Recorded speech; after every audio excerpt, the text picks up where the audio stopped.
Tiens, ce matin, je regardais mon téléphone. L'application santé qui me dit, voilà, 7h12 de sommeil, 58 minutes de sommeil profond, Ah oui, les classiques. 840 pas hier. Et je me suis dit, c'est fou.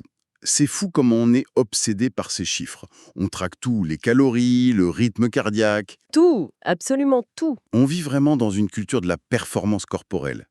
Mais la question que je me pose, c'est, est-ce que cette obsession, elle est si nouvelle que ça? C'est une excellente question. Et c'est vraiment le cœur de notre discussion aujourd'hui.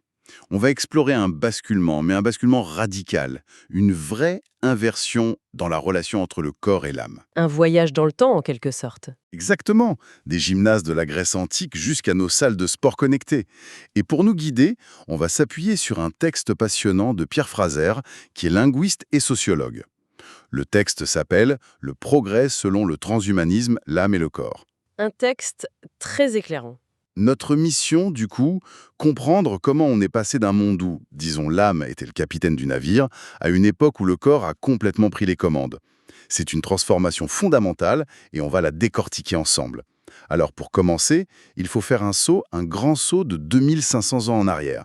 Le point de départ de Frazer, c'est une idée qui pour nous est presque contre-intuitive. Complètement. Dans l'Antiquité, pour accéder à la vérité, à la connaissance, il ne suffisait pas de lire des livres. Il fallait d'abord se transformer soi-même. C'était un travail sur son être, sur son âme. Oui, et ça, c'est un point absolument crucial, parce que ça conditionne vraiment tout le reste. Ce qui est fascinant, c'est que ce principe était partagé par des écoles de pensée très, très différentes. Ah oui, Oui, que l'on soit matérialiste comme Épicure, qui voyait l'âme comme quelque chose de physique, des particules atomiques dans le corps, ou qu'on soit idéaliste comme Platon, la conclusion était la même. Le corps était subordonné à l'âme. La hiérarchie était limpide, indiscutable. et les stoïciens, je crois, l'illustrent peut-être mieux que personne. Frazer, il sort une citation de Sénèque dans une lettre à son ami Lucilius, et elle est incroyable. Sénèque écrit « Si tu pratiques la bonne philosophie, je m'en réjouis. C'est là en effet la vraie santé. La vraie santé, La vraie santé, c'est la philosophie, pas l'indice de masse corporelle. » c'est un passage extraordinaire qui nous heurte vraiment de plein fouet. Pour Sénèque, non seulement la santé du corps est secondaire, mais il va beaucoup, beaucoup plus loin. C'est-à-dire? C'est là que le contraste avec nous devient presque comique. Il dit qu'un excès de muscle, une trop lourde masse de chair, et je cite, étouffe l'esprit et entrave son agilité. Attendez, c'est l'inverse total de ce qu'on pense aujourd'hui. C'est l'exact opposé. Imaginez dire ça à un influenceur fitness.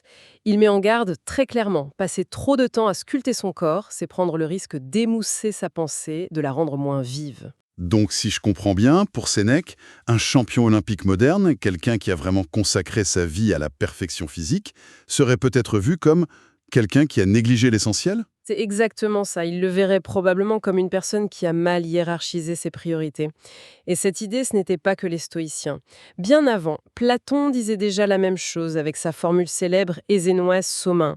Commence par t'occuper de toi. Mais là, attention au contresens. Absolument. Frazer insiste beaucoup là-dessus. Ce n'est pas une invitation à l'introspection psychologique, au connais-toi toi-même qu'on lirait dans un magazine de développement personnel. Ce n'est pas fais un test de personnalité pour savoir qui tu es, quoi. Pas du tout.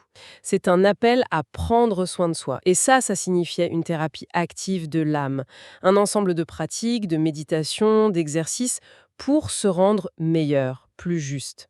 Épicure disait la même chose, il faut être le thérapeute de soi-même pour accéder à la vérité. D'accord. Le point clé du texte de Fraser, c'est que le souci de soi primait sur la connaissance de soi. Il fallait d'abord se mettre en état de bien juger avant de pouvoir prétendre connaître le monde. D'accord, je bloque sur un truc quand même. Les philosophes disent attention au culte du corps, mais quand on va au Louvre, on voit des statues grecques avec des corps parfaits, des tablettes de chocolat en marbre. Le disco-ball, oui. Voilà. On ne peut pas me dire que les Grecs ne passaient pas leur temps au gymnase. Comment on réconcilie les deux? C'est une excellente question, parce que ça a l'air complètement contradictoire. Mais la clé, pour eux, c'est le lien indissociable entre l'intérieur et l'extérieur. C'est-à-dire? Dans la Grèce antique, le corps n'était jamais une fin en soi. Sa beauté, sa force, son harmonie, c'était le reflet, la manifestation visible de l'état de l'âme. Ah, D'accord, un corps beau et fort signifiait une âme bonne et vertueuse. C'est l'idéal du kalos kagatos, l'homme beau et bon. Polyclète, le sculpteur, il ne sculptait pas juste des muscles pour les muscles. Il sculptait l'idéal où la perfection physique était la preuve d'une perfection intérieure. Ah, je vois, ouais. Le corps était une sorte de carte de visite de l'âme, en fait. Et c'est là que le contraste avec aujourd'hui est saisissant. Ce lien, d'après Fraser, est complètement rompu. Totalement. Il a une phrase choc très directe. Le corps ne reflète que le corps. Point. Le lien avec l'âme a disparu. Si je vois quelqu'un faire son jogging, je ne me dis pas « cette personne prend soin de son cœur », je ne me dis pas « quelle belle âme il doit avoir ». Exactement. Le corps est devenu son propre système de valeurs. Il n'a plus besoin d'une justification morale ou spirituelle extérieure. Et ça s'accompagne d'une transformation encore plus profonde, notre rapport à la perfection. C'est-à-dire, Pour les Grecs, la perfection, c'était un état absolu, intemporel, incarné par les dieux, une limite idéale, fixe, qu'on pouvait essayer d'approcher. alors que pour nous, la perfection, c'est un record du monde qui sera battu l'année prochaine. Précisément. Pour nous, la perfection, c'est un record. C'est, comme le dit le texte, une limite qui appelle un dépassement. Chaque performance n'est qu'un jalon temporaire sur la route du progrès. D'accord. Et si on pousse la logique, l'éternité pour les Grecs, c'était la fixité. Pour nous, l'éternité devient une succession infinie de dépassements. Et le but ultime, l'ambition, c'est un corps qui pourrait, grâce à la science, dépasser la limite ultime, la mort. Et ça nous ramène à Sénèque, de manière assez spectaculaire. Fraser nous ressort une autre de ses citations qui résonne de façon presque prophétique. Sénèque dit « À propos du corps, je ne nie pas qu'il faille lui complaire, je nie qu'il faille en être l'esclave. Une phrase très forte. » Alors la question qui tue, c'est 2000 ans plus tard, est-ce qu'on est devenus les esclaves de notre corps? Si on regarde notre rapport à la santé, on peut difficilement répondre non. Le texte de Fraser pointe une évolution majeure de la médecine. Elle n'est plus seulement curative. Non, elle est préventive. Préventive, de surveillance constante.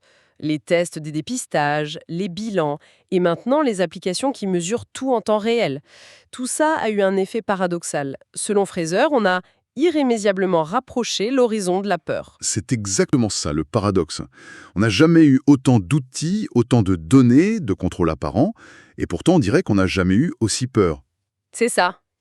Cette surveillance constante, au lieu de nous rassurer, elle nous rend anxieux.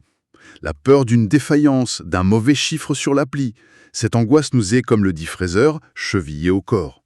Et c'est là qu'on boucle la boucle avec Sénèque. Il écrivait, il y a 2 millénaires, « À trop l'aimer le corps, nous sommes troublés de craintes, chargés d'inquiétude. » C'est d'une lucidité incroyable. Il avait tout compris. Tout compris.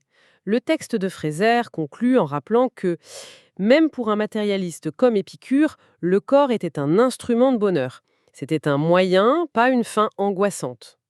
Alors, qu'est-ce qui a changé, qu'est-ce qui a transformé cet instrument en source d'inquiétude permanente? Ce qui a changé, selon Fraser, c'est l'arrivée de la médecine technoscientifique.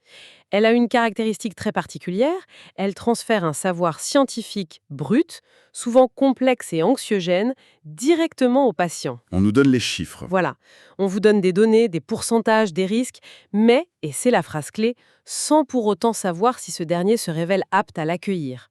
On vous donne le quoi, mais pas le comment. Comment vivre sereinement avec cette information? En d'autres termes, on nous transforme en techniciens de maintenance de notre propre machine, avec le tableau de bord sous les yeux en permanence, et on guette le moindre voyant rouge. C'est une excellente image. Ce transfert d'informations brutes, sans la médiation d'une sagesse ou d'une philosophie, ça nourrit directement la peur. On est submergé de données sur nos propres vulnérabilités, ce qui nous transforme en gardiens anxieux de notre corps. C'est fou. Et ça soulève une question immense sur l'impact psychologique de notre culture de la santé, qui est devenue une culture de l'hyper-mesure et donc de l'hyper-anxiété. Donc si on résume, le parcours est vertigineux. On part d'une antiquité où l'âme est le maître absolu et où le corps est au mieux un bon serviteur, au pire en obstacle, Un simple miroir. un simple miroir. Et on atterrit chez nous, au XXIe siècle, où non seulement le corps s'est émancipé, mais où il est devenu le roi. Il est sa propre fin, sa propre source de vertu. Sauf que c'est un roi un peu angoissé, qui passe son temps à vérifier ses constantes vitales. C'est une très bonne synthèse. Et pour laisser peut-être une dernière pensée en suspens, il ne faut pas oublier le contexte du texte de Frasera 1, c'est une réflexion sur le transhumanisme. Oui, c'est vrai. Ça nous amène à une question finale, une question de fond. Si les Grecs prenaient soin de leur âme pour se rapprocher d'une vérité qu'ils voyaient comme divine, éternelle, D'accord. et si notre culture moderne perfectionne le corps pour repousser une échéance qui, elle, est mortelle, finie, matérielle, Hmm.